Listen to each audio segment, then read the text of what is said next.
2025వ సంవత్సరము మార్చి నెలలో సింహరాశిలో జన్మించినటువంటి వారికి, అంటే సింహరాశి జాతకులకు గోచార ఫలితాలు ఎలా ఉన్నాయో తెలుసుకుందాం. ఈ మార్చి నెలలో సింహరాశి వారికి ముఖ్యంగా సూర్యుడు సప్తమ అష్టమ స్థానాలలో సంచరిస్తున్నాడు, ప్రతికూలంగా ఉన్నాడు. కుజుడు ఏకాదశ స్థానంలో సంచరిస్తున్నాడు, అనుకూలంగా ఉన్నాడు. బుధుడు అష్టమ స్థానంలో అనుకూలంగా ఉన్నాడు. గురువు దశమ స్థానంలో ప్రతికూలంగా ఉన్నాడు. శుక్రుడు అష్టమ స్థానంలో అనుకూలంగా ఉన్నాడు. శనైశ్వరుడు సప్తమ స్థానంలో ప్రతికూలంగా ఉన్నాడు. రాహువు అష్టమ స్థానంలో ప్రతికూలంగా ఉన్నాడు. కేతువు ద్వితీయ స్థానంలో ప్రతికూలంగా ఉన్నాడు. ఈ విధంగా గ్రహస్థితి ఉంది. ముఖ్యమైనటువంటి గ్రహాల యొక్క సంచారం ప్రతికూలంగా ఉంది. గురు, శని, రాహువు, కేతువు ముఖ్యమైనటువంటి గ్రహాలు. వాటికి తోడుగా సూర్య భగవానుడు కూడాను ఈ మాసంలో ప్రతికూలంగా ఉన్నాడు. అయితే అంగారకుడు మట్టుకు అనుకూలంగా ఉన్నాడు. బుధుడు, శుక్రుడు ఈ గ్రహాలు ప్రతికూలంగా ఉన్నాయి. కాబట్టి ఓవరాల్గా మనం చూసినట్టయితే కొన్ని విషయాలలో అనుకూలత ఉన్నప్పటికీ మ్యాక్సిమం ఈ మిగతా గ్రహాల మూలకంగా గరిష్టంగా మనకు ఎక్కువ ప్రతికూలతనే గోచరిస్తుంది. కనుక కొంత జాగ్రత్తతో నిర్ణయాలు తీసుకోవడం మంచిది. పూర్వంతో పోల్చినట్టయితే గ్రహస్థితి కొంత నిలకడగానే ఉన్నట్టుగా మనకు ఈ స్థితి మూలకంగా తెలుస్తుంది. అయితే ప్రారంభించినటువంటి పనులలో ఆలస్యము, ఆటంకాలు, వృత్తిపరమైనటువంటి సమస్యలు తలెత్తేటువంటి అవకాశాలు ఉన్నాయి. కాబట్టి కొంత కాన్సన్ట్రేషన్ చేయడం అవసరము. ప్రతి పనిని కూడాను లోతులోకి వెళ్ళి ఆలోచించి కూలంకషంగా తెలుసుకొని ప్రారంభించండి. ఇక వివాహాది శుభకార్య ప్రయత్నాలు కొంత ముందుకు వెళతాయి, కలిసి వస్తాయి. మీకు దగ్గరి వాళ్ళ యొక్క సహాయ సహకారాలు బాగా అందుతాయి.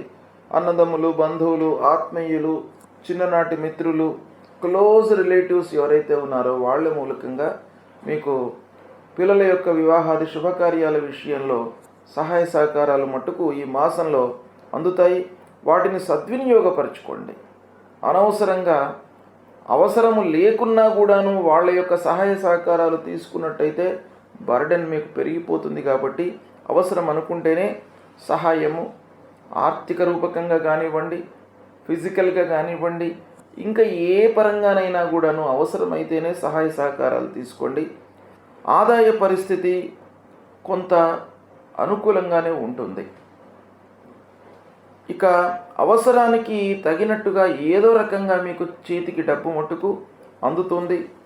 ఇంట బయట గౌరవ మర్యాదల విషయమై మీరు కొంత ఇబ్బంది పడతారు. అంటే పూర్వము ఉన్నటువంటి మర్యాదను నిలుపుకోవడానికి, గౌరవాన్ని నిలుపుకోవడానికి, మీకు పేరు ప్రఖ్యాతులు ఏవైతే పూర్వము నుండి సమాజంలో ఉన్నాయో వాటిని నిలుపుకోవడానికి మీరు తాపత్రయపడతారు. అంటే వాటికి కొంత భంగము వాటిల్లే అవకాశాలు ఉన్నాయి. కాబట్టి దాన్ని నిలుపుకున్నట్టయితే తద్వారా మీకు పనులు నెరవేరేటువంటి అవకాశాలు బాగా ఉన్నాయి.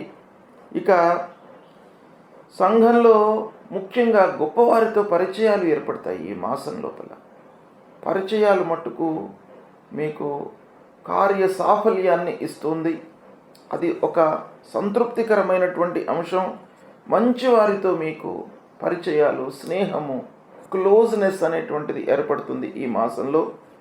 తద్వారా కొంత సంతృప్తి ఉంది.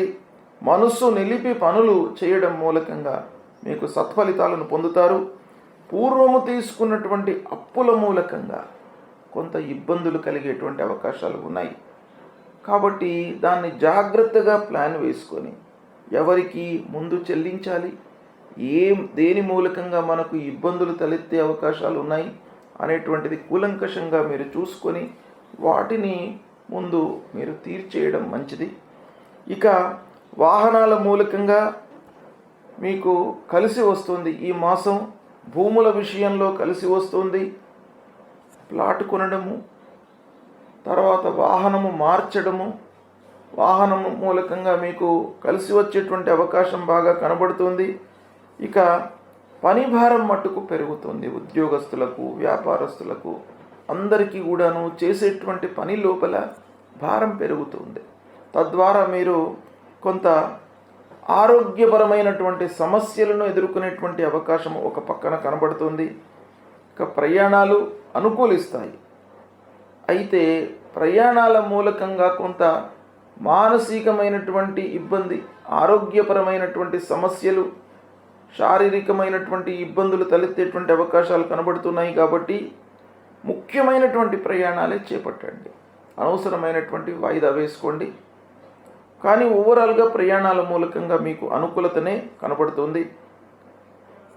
జాగ్రత్తగా ఉండడం మటుకు తప్పకుండా మీరు పాటించండి. కొన్ని పనుల లోపల ఆకస్మికంగా ఆటంకాలు, మీరు ప్లాన్ వేసుకొని ప్రారంభం చేస్తారు, కానీ దానికి విభిన్నంగా ఫలితాలు ఉండేటువంటి అవకాశాలు ఉన్నాయి. ఊహించని ఆటంకాలు ముందుకు వస్తాయి. ఊహించని బట్టి వ్యక్తులు అందులో మీకు ఏదో అడ్డంకులు సృష్టించేటువంటి అవకాశాలు ఈ మాసంలో కనబడుతున్నాయి. తద్వారా కాలయాపన బాగా గోచరిస్తుంది. వీటన్నిటిని కూడాను దృష్టిలో పెట్టుకోండి. ఈ విధంగా ఫలితాలు ఉన్నాయి. అయితే ముఖ్యంగా మీకు సింహరాశి వారికి రాహువు అష్టమ స్థానంలో సంచరిస్తున్నాడు, కేతువు ధనస్థానంలో సంచరిస్తున్నాడు. ఈ రాహు కేతువుల కొరకై మూలమంత్రాన్ని జపించండి. దుర్గాదేవిని స్తోత్రం చేయండి. దుర్గా సప్తశ్లోకి ప్రతినిత్యం కూడాను మీరు పారాయణం చేసుకోండి. అమ్మవారికి సంబంధించినటువంటి మూలమంత్రాన్ని, రాహుకేతువులకు సంబంధించినటువంటి మూలమంత్రాన్ని ప్రతినిత్యం కూడాను మీరు పారాయణం చేసుకోవడం మూలకంగా ఆ అమ్మవారి యొక్క అనుగ్రహం లభిస్తుంది. భయభ్రాంతులకు లోను కాకుండా ఉంటారు. ఆకస్మికమైనటువంటి ఇబ్బందులు తలెత్తినప్పటికీ వాటిని ఎదుర్కొనేటువంటి శక్తి సామర్థ్యాలు మీకు అమ్మవారు అనుగ్రహిస్తారు. కాబట్టి తప్పకుండా అమ్మవారి దేవాలయానికి ప్రతినిత్యం వెళ్ళండి. సూర్య భగవానుణ్ణి కొలవండి. సూర్యుడికి నమస్కారం చేసుకోండి. ప్రతినిత్యం కూడాను ఆదిత్య హృదయం పఠించండి. సూర్యాష్టకాన్ని పఠించండి. ఇక ఆంజనేయ స్వామి దేవాలయానికి వెళ్ళండి. అంటే ఇవన్నీ కూడాను మీరు ఏకకాలంలో చేయడము అనేటువంటిది ఉద్యోగస్తులకు, వ్యాపారస్తులకు కొంత ఇబ్బంది అయినప్పటికీ ఈ దేవతలు ఒక దేవాలయంలో కొలువై ఉన్నటువంటి ప్రాంతాన్ని మీరు ఎంచుకోండి. కొన్ని దేవాలయాలలో ఆంజనేయ స్వామి ఉంటాడు, నవగ్రహాలు ఉంటాయి, దక్షిణామూర్తి ఉంటారు, విఘ్నేశ్వరుడు ఉంటాడు, పంచాయతనం శివుడు ఉంటారు. ఇలా అన్నీ ఉన్నటువంటి దేవాలయానికి వెళితే మీకు ఏకకాలంలో అన్నీ దర్శించుకొని భగవంతుడి యొక్క అనుగ్రహాన్ని పొందేటువంటి అవకాశం ఉంటుంది. కాబట్టి మీరు అలాంటి దేవాలయాన్ని ఎంచుకోండి. ప్రతినిత్యం కూడాను దేవాలయానికి వెళ్ళండి. భగవంతుడి యొక్క అనుగ్రహాన్ని పొందండి. సత్ఫలితాలు ఉంటాయి. శుభం.